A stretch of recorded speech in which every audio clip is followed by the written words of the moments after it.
हिंदी भारत की soft power है, लेकिन भारत की सरकारें और भारत के लोग इस ताकत को ठीक से कभी समझ नहीं पाए, इसका इस्तेमाल नहीं कर पाए। लेकिन भारत से 5000 किलोमीटर दूर दक्षिण कोरिया अपनी सॉफ्ट पावर का इस्तेमाल करना अच्छी तरह से जानता है।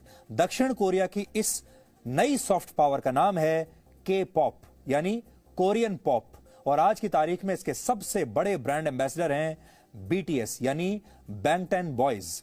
बीटीएस एक के पॉप बैंड है जिसमें 7 मेंबर्स हैं, और अब बीटीएस के इन सभी 7 सदस्यों को दक्षिण कोरिया के राष्ट्रपति ने भविष्य की पीढ़ियों और संस्कृति के लिए दक्षिण कोरिया का विशेष दूत नियुक्त किया है और इन्हें डिप्लोमेटिक पासपोर्ट दिए गए हैं।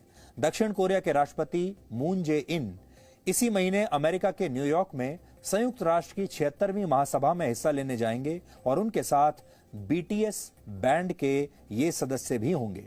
संयुक्त राष्ट्र में बीटीएस के सदस्य भाषण भी देंगे और इस दौरान उनकी एक म्यूजिकल परफॉर्मेंस की वीडियो क्लिप भी चलाई जाएगी। यानी अब बीटीएस दुनिया के सबसे बड़े राजनीति के मंच पर दक्षिण कोरिया की सॉफ्ट पावर को बढ़ाते हुए आपको नजर आएंगे। बीटीएस की लोकप्रियता की वजह से दक्षिण कोरिया की अर्थव्यवस्था को हर साल 27,000 करोड़ रुपए का फायदा होता है, और जब भी बीटीएस की कोई नई एल्बम या गाना रिलीज होता है तो दक्षिण कोरिया और पूरी दुनिया में बीटीएस से जुड़े प्रोडक्ट्स की बिक्री बहुत तेज हो जाती है। बीटीएस से आकर्षित होकर हर साल 8 लाख लोग दक्षिण कोरिया घूमने के लिए जाते हैं, जो दक्षिण कोरिया में आने वाले पर्यटकों का 70% है। सोचिए, एक म्यूजिकल बैंड दक्षिण कोरिया में आने वाले पर्यटकों को अपनी तरफ इस हद तक खींच रहा है कि उनका शेयर 70% हो गया।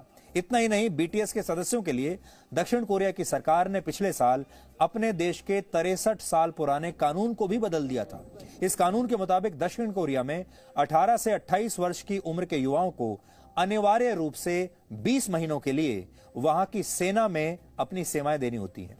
पिछले साल ही बीटीएस के सदस्य जिनका नाम है जिन, वो 28 वर्ष के हो गए थे, और अगर ये कानून नहीं बदला जाता तो जिन को बीटीएस छोड़ना पड़ता और सेना में शामिल होना पड़ता। लेकिन दक्षिण कोरिया ने इस कानून में बदलाव किया और यह नियम बनाया कि के पॉप स्टार्स को इसमें 2 साल की छूट और दे दी जाए।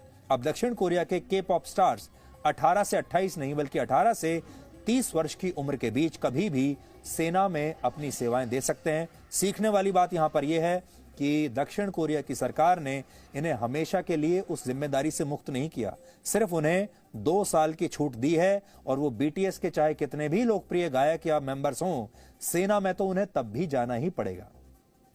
बीटीएस के ज्यादातर गाने कोरियाई भाषा में होते हैं, लेकिन फिर भी पूरी दुनिया में इनके गाने और इनकी परफॉर्मेंस बहुत लोकप्रिय है। एक सर्वे के मुताबिक अमेरिका में 30 लाख युवा इसलिए कोरियन भाषा सीख रहे हैं ताकि वो के पॉप को और बेहतर तरीके से समझ पाएं।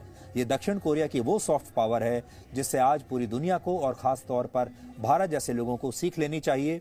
वैसे तो कोरियाई जो भाषा है, कोरियन भाषा, वो भारत में हमारे युवाओं को या दुनिया के भी बहुत बड़ी संख्या में युवाओं को समझ में नहीं आती, लेकिन जो भाषा समझ में नहीं आती लेकिन उसके बावजूद हमारे अपने देश में भी ऐसे लाखों करोड़ों बीटीएस के फैंस हैं जो भाषा को बिना समझे भी उनके गानों को सुनते हैं और उन्हें पसंद करते हैं। हम ये चाहेंगे कि भारत जैसे देश को भी इसी तरह हमारी जो संस्कृति से जुड़ी चीजें हैं, चाहे वो संगीत हो, चाहे वो कला हो, चाहे वो खेल हो, कुछ भी हो, चाहे वो हमारी फिल्म इंडस्ट्री ही क्यों ना हो, उसे हमें अपनी सॉफ्ट पावर के तौर पर इस्तेमाल करना चाहिए। आप याद कीजिए कि अमेरिका जैसे देश ने कैसे हॉलीवुड की फिल्मों को अपनी छवि को सुधारने के लिए, अपने आप को सुपर पावर के तौर पर प्रोजेक्ट करने के लिए कैसे उन्होंने हॉलीवुड की फिल्मों का प्रयोग किया है, और वो हॉलीवुड की सुपर हीरोज की फिल्मों को देख देख कर आज पूरी दुनिया ये मानने लगी कि अमेरिका वाकई एक सुपर पावर है।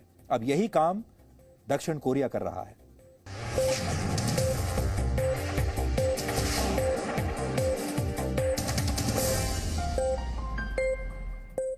Presenting B News